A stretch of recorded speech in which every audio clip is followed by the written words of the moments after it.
Mtazamaji na msikilizaji wangu, karibu tena katika fundisho ama mafundisho yetu ya Biblia katika sauti hii ya turejelee maandiko.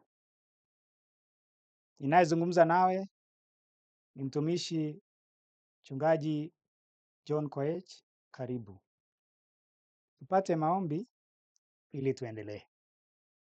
Asante Baba kwa sababu ya nafasi hii, tunaukaribisha kwenye neno hili, wewe ambaye ulitoa mwanao kwa ajili ya dhambi zetu. Hebu tunaporejelea katika maandiko, Roho wako awe kiongozi na mwalimu mkuu, kupitia jina la mwanao Yesu Kristo mwombezi wetu. Amina. Pendwa, leo hii tuna fundisho lingine la pekee sana ambalo lina kichwa kwamba hali ya wafu, ama inazungumzia habari ya hali ya wafu. Na tutaanza kwa hadithi moja katika Agano la Kale, tukio lililofanyika wakati wa Israeli, wakati wa mfalme aliyeitwa Sauli. Ndiposa tutaenda moja kwa moja katika maandiko, sura ya 28 kitabu cha Samueli wa kwanza, kuanzia fungu la 3 ndasoma hadi fungu lile la 14. Kisha tutaweza kuona hadithi hii inatufunza nini katika wakati wetu. Biblia inasema, basi Samueli alikuwa amefariki dunia na Israeli wote walikuwa wamemwomboleza na kumzika huko Rama ndani ya mji wake mwenyewe. Tena Sauli alikuwa amewaondolea mbali hao wenye pepo na watambuzi na wachawi katika nchi. Na Wafilisti wakakusanyika wakaenda kufanya kambi huko Shunemu. Naye Sauli akawakusanya Waisraeli wote, nao wakapiga hema katika Gilboa. Basi alipowaona hao majeshi ya Wafilisti, huyo Sauli aliogopa ama akaogopa, na moyo wake ukatetemeka sana. Lakini Sauli alipouliza kwa Bwana, Bwana hakumjibu, wala kwa ndoto, wala kwa Urimu, wala kwa manabii. Ndipo Sauli akawaambia watumishi wake, nitafutieni mwanamke mwenye pepo wa utambuzi, nipate kumwendea na kuuliza kwake. Watumishi wake wakamwambia, tazama, yuko mwanamke mwenye pepo wa utambuzi huko Edori. Basi Sauli akajigeuza na kuvaa mavazi mengine, kisha akaenda yeye na watu wawili pamoja naye, wakamfikiria yule mwanamke usiku. Akasema, tafadhali unibashirie kwa utambuzi, ukanipandishie yeye nitakaye mtaja kwako. Yule mwanamke akamwambia, angalia, unajua alivyofanya Sauli, jinsi alivyowakatalia mbali hao wenye pepo wa utambuzi na wachawi katika nchi. Mbona basi wanitegea tanzi uhai wangu ili kuniua? Sauli akamwambia, akamwapia kwa Bwana, akasema, aishivyo Bwana, haitakupata adhabu yoyote kwa jambo hili. Ndipo yule mwanamke aliposema, je, ni nani nitakaye kupandishia? Naye akasema, nipandishie Samueli. Hata yule mwanamke alipomwona Samueli alilia kwa sauti kuu, na yule mwanamke akamwambia Sauli, akasema, mbona umenidanganya? Kwa kuwa wewe ndiwe Sauli. Mfalme akamwambia, usiogope, waona nini? Yule mwanamke akamwambia Sauli, naona Mungu anatoka katika nchi. Naye akamuuliza, ni mfano wa nani? Ama mfano wa nini? Akajibu, ni mzee anazuka, naye amefunikwa vazi. Basi Sauli akatambua ya kwamba ndiye Samueli mwenyewe, akainama uso wake mpaka nchi, akamsujudia ama akasujudia. Wapendwa, katika Biblia tunapata kisa hiki ambacho kilifanyika miaka nyingi, na maandiko yanatuonyesha wazi habari ya mtu aliyeitwa Sauli, mfalme wa kwanza wa Waisraeli. Na huyu Samueli katika ufalme wake alikuwa anawategemea manabii katika kumbashiria ama kumtabiria habari wakati wote alipotaka enda vita. Nabii Samueli tayari alikuwa amefariki dunia, na Biblia imesema walikuwa wamemuombolezea kwa mwezi mzima pale, wakamzika. Lakini sasa huyu Sauli, kwa sababu Bwana alikuwa amemwacha kwa sababu ya dhambi zake ya kutotii, alipoona vita ama kambi ya Wafilisti waliokuwa tayari kuwavamia Waisraeli, kama ilivyokuwa desturi ya mfalme huyu, akatafuta ushauri kwa Bwana. Lakini Biblia inatuambia Bwana hakumjibu kwa jambo lolote ama kwa njia yoyote. Ndiposa ikafikia wakati ambapo alitafuta ushauri ama akatafuta ushauri wa wachawi. Biblia inasema hapo mwanzo huyu Sauli alikuwa amepiga marufuku watambuzi wote, ama wanaitwa wale ambao walikuwa na tabiri, hao wachawi na aina yote ya wale ambao wanakuwa natumia pepo. Lakini kwa sababu ya kurudi kwake nyuma na kurejelea kwa dhambi, Sauli akataka sasa ushauri kwa mama mchawi. Ndiposa akaambia watumishi wake, nitafutieni, na Biblia inasema wakamwambia kuna mwanamke kule Endori ambaye anafanya mambo haya ya uchawi. Na Biblia inasema ya kwamba uchawi na utambuzi.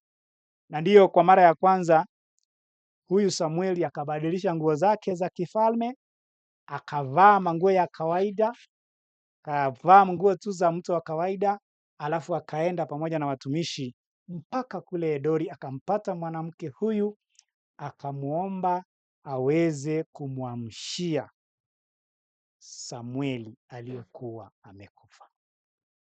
Biblia inasema yule mwanamke alifanya mambo zake na akatokea mtu ambaye alifanana na Samueli na akanena. Utaendelea kujisomea hapo mbele, lakini kwa sasa tunataka kuuliza swali. Huyu aliyetokea, je, alikuwa ni Samueli kweli? Maandiko yanasemaje kuhusu waliokufa? Ni kwanza, kabla tujaenda pale, Mungu anasemaje kuhusu mambo ya haya ya watabiri na wachawi hawa katika Biblia? Walawi 19 fungu la 25. Walawi sura ya 19 fungu la 26, samahani, nasema msile kitu chochote pamoja na damu yake, wala msifanye kuloga wala kutumia utambuzi. Kwa hivyo huyu Samueli alikuwa amesoma maandiko na alifahamu wazi kwamba Mungu alipiga marufuku, alikataza watu wake kuamini mambo ya wachawi na wanaologa na watambuzi hawa wa mambo. Alikuwa amewaonya Israeli wasiendee mambo haya, na hata yeye mwenyewe Sauli, samahani, alikuwa amepiga marufuku mambo haya katika nchi ya Israeli. Ndiposa unaona ilibidi aliporudi nyuma na kuanguka kwenda kutafuta tena kila alikochokuwa anajua ni kibaya. Kwa hivyo, na tunapoendelea pale tunapata katika kitabu cha Kumbukumbu la Torati pia 18 kuanzia fungu la 10 mpaka 11. Inasema, asionekane kwako mtu ampitishiaye mwanawe au binti yake kati ya moto, wala asionekane mtu atazamaye mbao, wala mtu atazamaye nyakati mbaya, wala mwenye kubashiri, wala mshihiri, wala mtu alogaye kwa kupiga mafundo, wala mtu apandishaye pepo, wala mchawi, wala mtu awaombaye wafu. Kwa maana mtu atendaye hayo ni chukizo kwa Bwana, kisha ni kwa sababu ya hayo Bwana Mungu wako anawafukuza mbele yako.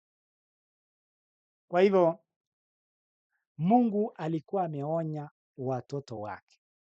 Mungu alikuwa amewaonya Waisraeli, na hata leo hii bado anawaonya Wakristo dhidi ya kuenda kwa watu wanaobashiri, watu wanaologa, watu wanaopandisha pepo, watu ambao pia tunaambiwa wanaotabiri mambo fulani fulani. Ni chukizo kwa Bwana.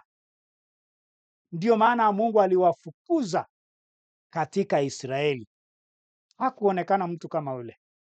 Lakini tunaposoma hapa katika kitabu cha Samueli 28 wa kwanza 28, tunapata mfalme wa Israeli akitafuta, na alipoenda kule pia tunaona ajabu, mambo yakibadilika.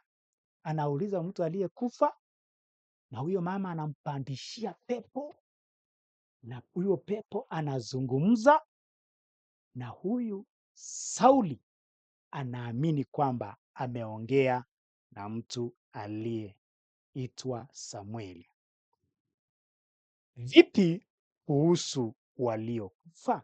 Swali la kwanza ni vipi kuhusu waliokufa? Mhubiri 9 fungu la 5 linajibu, kwa sababu walio hai wanajua ya kwamba watakufa, lakini wafu hawajui neno lolote, wala hawana ijara tena, maana kumbukumbu lao limesahauliwa. Mapenzi yao na machukizo yao na husuda yao imepotea yote pamoja, wala hawana sehemu tena katika jambo lolote lililofanyika chini ya jua.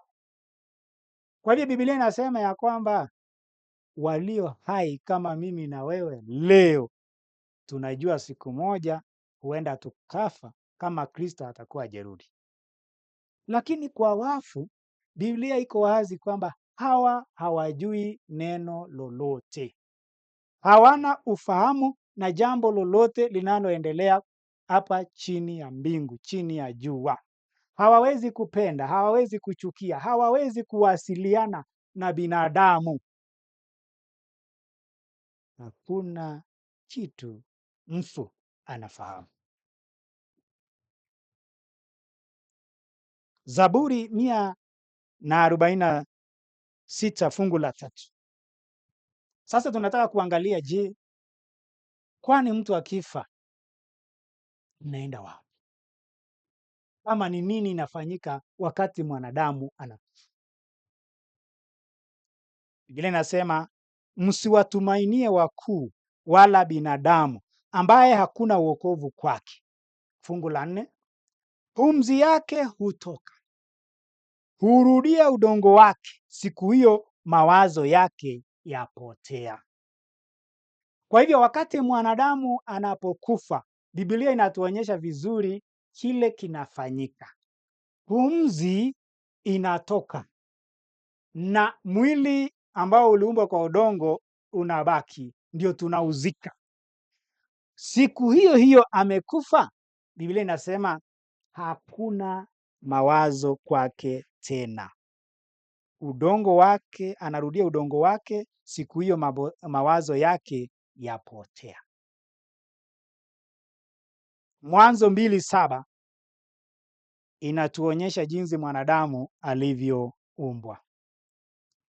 Bwana Mungu akafanya mtu kwa mavumbi ya ardhi, akampulizia puani pumzi ya uhai, mtu akawa nafsi hai. Kwa hivyo mwanadamu aliumbwa kwa vitu viwili: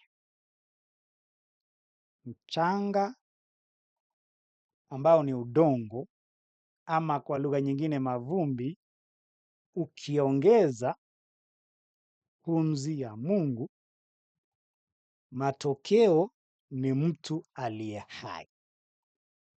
Udongo ongeza pumzi, matokeo ni mtu aliye hai kama mimi na wewe pale. Na je, wakati mwanadamu anapokufa sasa, ni nini kinatokea?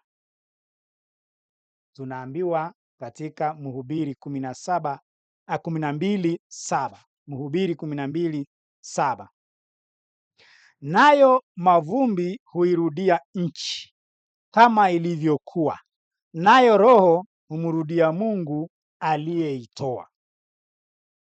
Yaani ile mavumbi Mungu alitengeneza naye mwanadamu akaufinyanga, tunaurudisha kwenye udongo, na ile uhai ambao ni pumzi sasa inarudia aliyetoa. Wakati mwingi jina roho katika mawazo ya binadamu ni kwamba ni kitu kinachoishi, kitu cha pekee, ama kwa Kiingereza nasema independent, ama ni kitu fulani kinachotoka kwa mwanadamu na kinaenda kikiwa kimeishi. Lakini kulingana na maandiko matakatifu, roho ni lugha nyingine ya pumzi. Angalia Ayubu 27, tusome fungu la 3. Kwa kuwa uhai wangu ungali mzima ndani yangu, na roho ya Mungu i katika pua langu. Ayubu anasema wakati bado uhai niko nayo ndani yangu, uzima nilio nayo ndani yangu, ni kwamba roho ya Mungu i katika pua langu. Yaani wakati bado navuta pumzi, navuta na kutoa, uhai huo ndiye anaita roho. Ndiposa wakati wowote mtu anapokufa tunasema akakata roho. Yesu akalia kwa sauti kuu, akakata roho. Stefano akapigwa mawe, akaangalia, akamwona Yesu amesimama, kisha baadaye akakata roho. Ile kukata pumzi ndio kufa, kukata roho. Kwa hivyo lugha nyingine ya roho ni pumzi.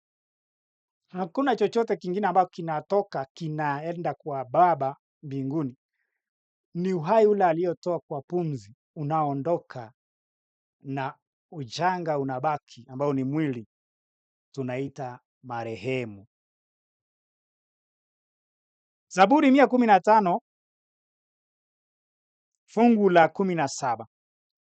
Swali letu ni je, waliokufa wanaweza kuwasiliana tena? Wanaweza kumsifu Mungu? Kwa sababu kuna wale wanaosema mtu huyu amekufa, ameenda mbinguni, amechukuliwa kwa Baba, tulimpenda, Mungu akampenda sana, kisha akamchukua. Imekuwa ni mambo tunayosikia katika mazishi na sehemu zingine za maombolezi. Lakini ukweli katika maandiko, kwa sababu tunarejelea maandiko.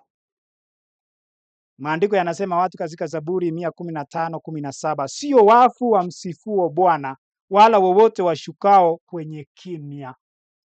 Oh, kumbe wafu hawawezi kumsifu Mungu. Kumbe hawako kwa Mungu. Biblia imesema walishuka kwenye kimya. Wako kaburini, maana kaburini ndio penye kimya. Sio wafu wanaomsifu Mungu. Waliokufa hawako mbinguni wala hawasifu Mungu. Niliona pahali pengine pameandikwa furahi pamoja na malaika. Promotion to glory kwa lugha ya Kimombo. yaani huyo mtu ametukuzwa katika utukufu. Lakini ukweli ni kwamba wanashuka kwenye kimya na mawazo yao haipo tena. Hawawezi tena kuwasiliana na mwanadamu kwa njia yeyote ile. Yohana 11:11 tunapata maneno ya Yesu wakati Lazaro alipokufa. Lazaro alipokufa, tunaona mambo yaliyotokea. Biblia inasema Yesu aliyasema haya, kisha baada ya hayo akamwambia rafiki yetu Lazaro amelala, lakini ninakwenda nipate kumwamsha. Basi wale wanafunzi wakamwambia, Bwana, ikiwa amelala atapona. Lakini Yesu alikuwa ananena habari ya mauti yake, nao walidhania ya kuwa ananena habari ya kulala usingizi. Basi Yesu akawaambia waziwazi, Lazaro amekufa.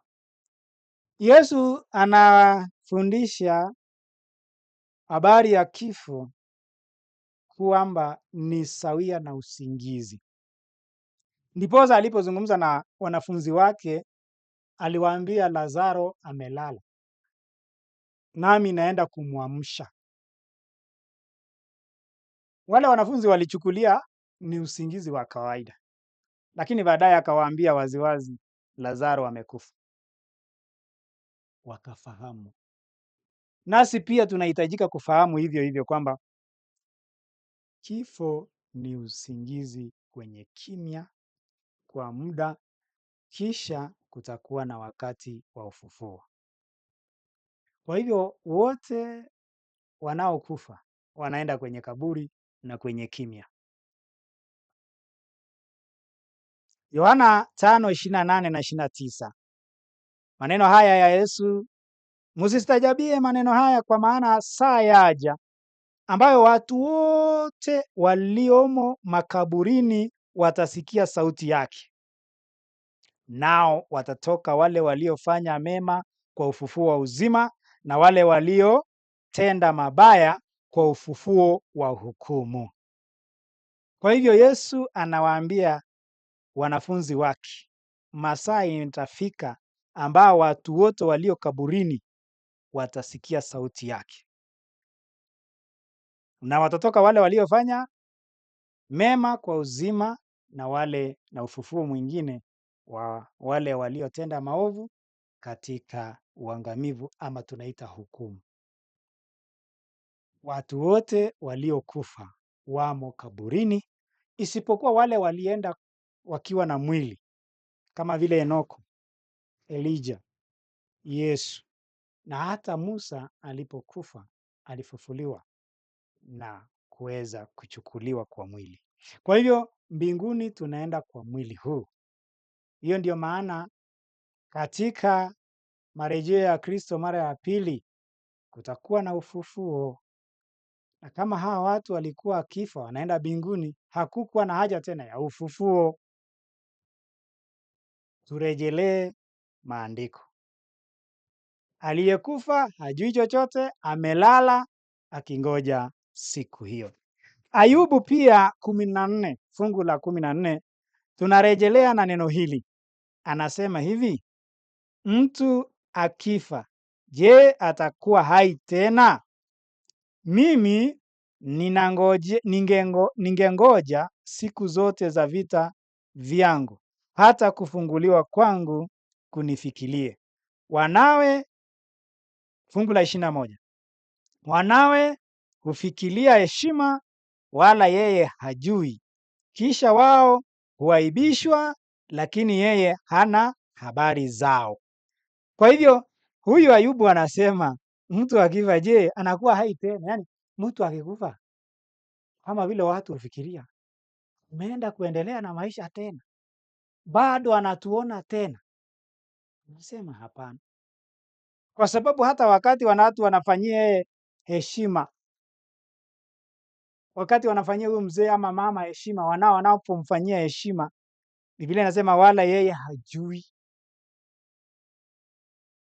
Kisha wao huaibishwa, lakini yeye hana habari zao, kuonyesha kwamba huyo mtu historia ya ulimwengu huu, maneno yote, furaha yote, huzuni yote, hana habari tena. Ilikuwa kusudi la Shetani tangu mwanzo kwa uongo wake, maana yeye ndio baba ya uongo, kumwambia mwanadamu akifa hafi kabisa. Kitabu cha Mwanzo 3 fungu la 4. Nyoka akamwambia mwanamke, hakika hamtakufa. Kwa maana Mungu anajua ya kwamba siku mtakayokula matunda hayo mtafumbuliwa macho na mtakuwa kama Mungu mkijua mema na mabaya. So katika fungu la 4 Shetani alihakikishia mwanamke kwamba hamtakufa hakika. Mungu alikuwa amesemaje? Katika Mwanzo 2 pale ukisoma fungu la 16 na 17, mkila matunda haya ya mti wa ujuzi wa mema na mabaya hakika mtakufa. Shetani akakanusha, hakika hamtakufa. Kwa hivyo endelezo hilo la kwamba mtu akifa hakika hajakufa kikamilifu ama hajakufa kabisa ni mwendelezo wa adui Shetani, ili wanadamu wazidi kuamini kwamba hata akifa bado roho yake inaweza kuwasiliana na walio hai. Ndio sio ajabu leo mtu akasema ametokewa na ndugu yake aliyekufa na babu yake aliyelala na mhubiri wake aliyemhubiri, na watu huchukulia mambo haya kwamba ni uhakika kabisa. Niliona katika runinga wakati mmoja taarifa ikitoa kwamba katika mji wa Nairobi kuna dada alitoa ushuhuda kwamba alipata kufunuliwa na dada yake aliyekuwa ameuawa sehemu fulani akatupwa. Nafikiri wengi wanajua hadithi hiyo. Ni kwamba akasema, mnitafute sehemu fulani, niko mahali fulani, nimetupwa mahali fulani. Na wakati mambo haya yalifanywa na watu wakapatikana waliouawa wakatupwa kwenye kidimbwi fulani, kwenye timbo fulani, mwanamke akapatikana, dada ya yule aliyezungumza. Kwa hivyo watu wanaamini kwamba waliokufa wanaweza kuwasiliana na wao, lakini kweli ni kwamba Biblia inaonya na inakataza kwamba aliyekufa hawezi kufanya mawasiliano na aliye hai. Kwa hivyo kama kuna mawasiliano itafanywa, basi sio yule marehemu, bali hapa ni Shetani ambaye amekuja kwa njia nyingine. Sikia kitabu cha Wakorintho wa pili 11 fungu la 14. Wala si ajabu, maana Shetani mwenyewe hujigeuza awe mfano wa malaika wa nuru. Si ajabu kwamba hata Shetani mwenyewe tunafahamu alikuwa malaika mbinguni, na aliporushwa bado ana uwezo wa kujigeuza na kufanyika kama malaika wa nuru, ama anaweza kujibadilisha akawa mfano wa wapendwa wetu waliolala. Anaweza kujibadilisha akawa mfano ya mzazi, babu, mhubiri aliyelala, ama watu tuliowaenzi zamani na wakatutokea na tukaamini kwamba ni wao wametuzungumzia. Kama vile pia huyu Sauli aliamini ya kwamba aliyezungumza naye pale Edori, wakati yule mwanamke mchawi alifanya pepo zake na kumpandishia yule jini, Sauli alijua ameongea na Samueli. Ajabu ni kwamba yale ambayo Sauli aliyapitia ni yale alitabiriwa na yule mfu ama yule adui Shetani aliyevaa mwili wa Samueli aliyatabiri. Kwa hivyo katika ulimwengu wa kiroho tunahitajika kuchunga sana habari ya kufanya mawasiliano na kuzungumza na wale waliokufa. Ufunuo 13:13. Katika Ufunuo 13 ukisoma kuanzia fungu la kwanza hadi hasa kuanzia 11 hadi fungu la 17, tunapata pambano ya siku ya mwisho, na inaongea habari ya ibada ile ambayo inaitwa ibada ya mnyama ama sanamu ya mnyama, kupitishwa kwa sanamu ya mnyama. Hiyo ni unabii. Lakini katika 13:13 tunapata kwamba ili watu washawishiwe na wamwabudu mnyama, ambayo itakuwa ni kinyume na kumwabudu Mungu, kuna mambo yatafanyika. Naye afanya ishara kubwa, hata kufanya moto kushuka kutoka mbinguni uje juu ya nchi mbele ya wanadamu. Yaani katika wakati huo shetani atakuwa anafanya mambo makubwa kupitia wanadamu, hata kufanya moto kushuka kutoka mbinguni mbele ya wanadamu ili waamini. Maneno haya Yesu alikuwa ameyatabiri. Akasema ya kwamba wakati wa mwisho kutatokea manabii wengi wa uongo, nao watafanya ishara kubwa na maajabu, hata ikiwezekana kuwapoteza hata walio wateule. Hiyo ni Mathayo 24:24. Kwa hivyo si ajabu pia shetani pia atafanya mambo na kutokea kila sehemu kwa njia na miili inayofanana na wapendwa wetu waliolala, wahubiri waliolala, na watakuja kutuhubiria kinyume na maandiko, na watu wengi wataamini, kwa sababu watu wanapenda ishara na maajabu. Kwa hivyo shetani ametega mtego, na ajabu moja ambayo shetani atafanya mwenyewe ni yeye kujifananisha na Kristo mwenyewe, na pia yeye kujifananisha na wapendwa waliolala, na kisha kutokea kila sehemu katika dunia hii, na watu wengi watakimbia kule na kuona kwamba wamemwona Kristo ama wameona wale waliokuwa wamekufa na wametokea zana. Mambo haya yanaanza kutukia, lakini Biblia imetuonya kwamba waliokufa hawana mawasiliano na walio hai. Wathesalonike wa pili 2:9. Maana ndugu, mnakumbuka taabu yetu na masumbufu yetu, kwa kuwa mchana na usiku tulifanya kazi tusije tukalemewa na kwenu.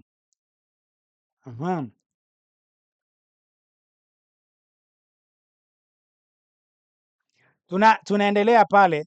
Kwa hivyo tunaona kwamba tunapoendelea kujifunza neno la Mungu, Paulo pia alionya watoto wake kuhusu mambo haya yatakayotokea katika siku za mwisho, na akawaambia wazi wazi kwamba katika siku za mwisho yule mpinga Kristo atakapotokea, atatokea pamoja na ishara nyingi na maajabu ili kuwapoteza na hata wale ambao wameamini. Katika kitabu hicho ningependa kukisoma. Kitabu ni cha Wathesalonike wa pili 2 fungu la 9.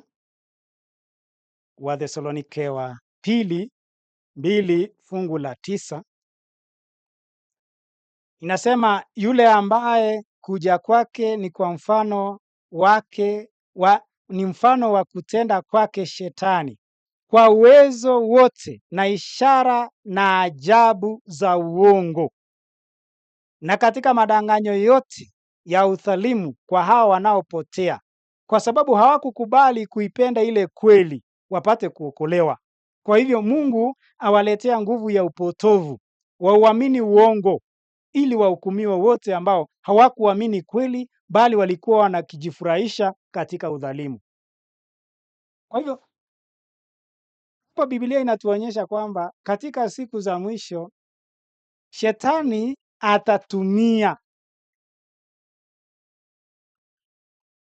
atatumia uwezo wake wote kupitia kwa wanadamu wanaokataa ukweli, na kwa madanganyo yote kwa wale wanaopotea.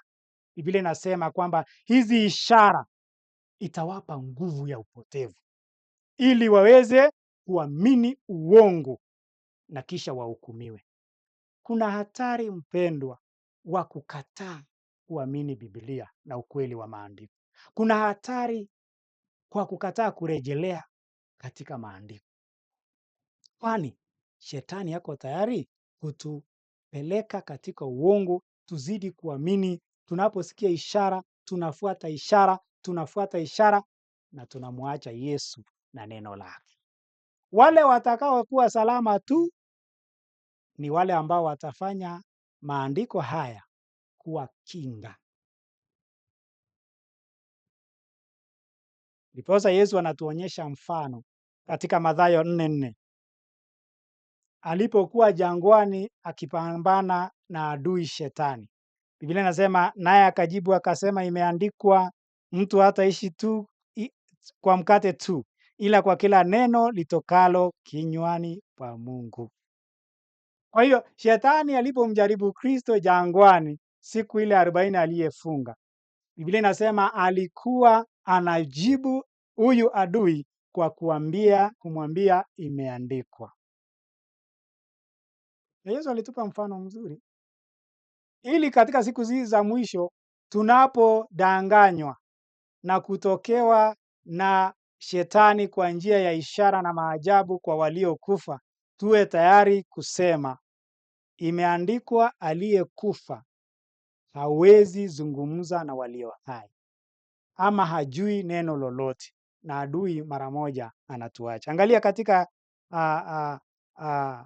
jaribu la pili. Alimchukua Yesu mpaka mji mtakatifu, akamweka juu ya kinara cha hekalu, akamwambia, ukiwa ndiwe mwana wa Mungu, jitupe chini, kwa maana imeandikwa, atakuagizia malaika zake, na mikononi mwao atakuchukua, usije ukajikwaa mguu wako katika jiwe. Yesu akamwambia tena, imeandikwa, usimjaribu Bwana Mungu wako.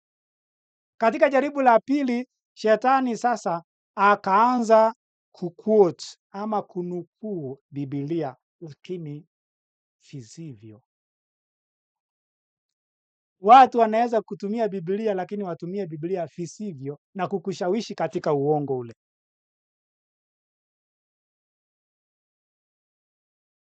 Shetani alichukua Yesu na kumwambia jitupe, kwa sababu imeandikwa katika Zaburi 91, huwezi kujikwaa kwa sababu Mungu atakulinda. Naye Yesu akamwambia imeandikwa, akamwekea maandiko vizuri, imeandikwa, usimjaribu Bwana Mungu wako. Ni kweli Mungu amesema atalinda sisi katika hatari zote, lakini Mungu hakutuambia tumjaribu kwa kunywa sumu tuone kama Mungu atatuokoa, ama kwa kuruka barabarani gari haiwezi la. Alisema ikiwa tutapitia majaribu fulani, ako tayari kutulinda bila kujua jambo fulani, yeye ni mlinzi wetu. Kwa hivyo katika kunukuu Biblia, Shetani pia ni mweledi, lakini hawezi kunukuu jinsi ilivyo. Mathayo 4:9. Akamwambia, haya yote nitakupa ukianguka ukinisujudia. Ndipo Yesu alipomwambia, nenda zako Shetani, kwa maana imeandikwa, msujudie Bwana Mungu wako, umuabudu yeye peke yake. Jaribu la tatu pia Yesu alitumia neno la imeandikwa. Mwana wa Mungu aliyekuwa na uwezo wote, aliyekuwa ameumba na aliyetuumba na kutukomboa, alionyesha umuhimu ya kunukuu na kuweza kuishi kulingana na neno la Mungu. Imani ya Mkristo wa kweli imejengwa katika Biblia, imeandikwa. Tukiamini tu kwamba mtu akifa hawezi zungumza na walio hai, inatosha. Majaribu mengine yakija ya kwamba tunaongeleshwa na ndugu zetu na babu zetu, tutakuwa tayari kukemea ya kwamba huyo sio yeye, mbali huyo ni adui. Kwa hivyo, mpendwa, tunapomalizia ni kwamba wafu hawajui neno lolote. Hiyo ndiyo jibu kwa swali letu kwamba je, wafu wako wapi? Tumeona wafu wako kaburini wakingoja siku ya ufufuo. Biblia inasema ya kwamba baada ya wao kulala, Kristo alisema anakuja kuwaamsha ili kuwapa mwili mpya wale waliokufa katika yeye. Watakaolala katika Kristo, hawa ndio wanaokuja kupewa mwili mpya. Lakini kwa sasa hawajui neno lolote, hawawezi zungumza nasi, hawawezi kutubariki, hawawezi kutukujia. Atakaye kuja ni adui Shetani, ambaye yeye anaweza kujifananisha na yeyote. Hebu Mungu akubariki unapoamini neno hili na unapokaa ukimngojea Kristo ili aje mara ya pili. Na ikiwa atakupata umelala usingizi wa kifo, amesema atakuamsha katika ufufuo wa kwanza, na kwa wale watakufa bila kumwamini ni katika ufufuo wa pili. Heri na wale wote watakaokufa katika Bwana ili wapate ufufuo wa uzima wa milele. Mungu akubariki katika jina la Yesu. Ndugu mpendwa, dada mpendwa, tuombe. Baba na Mungu wetu, jina lako litukuzwe. Umetupa nafasi ya kusoma neno lako. Tumefahamu wazi kwamba hakika hali ya wafu ni kwamba wamelala wakingojea siku ya ufufuo. Adui anapanga kuwadanganya wengi ili ajifananishe na Kristo ama na wapendwa na kutudanganya kama vile alivyomdanganya Sauli. Na kumbe aliyeamka pale sio Samueli, bali ni pepo na adui. Tunaomba tuamini neno lako jinsi ulivyotufunza Kristo, na tukiwa waaminifu hatutaweza kupotezwa. Tujalie kuwa waaminifu kwa neno hili. Bariki mpendwa mtazamaji na msikilizaji wangu. Endelea kutubariki katika mafundisho yetu mengine, ni kupitia jina hilo takatifu la Yesu aliye mwombezi wetu. Amina. Barikiwe sana.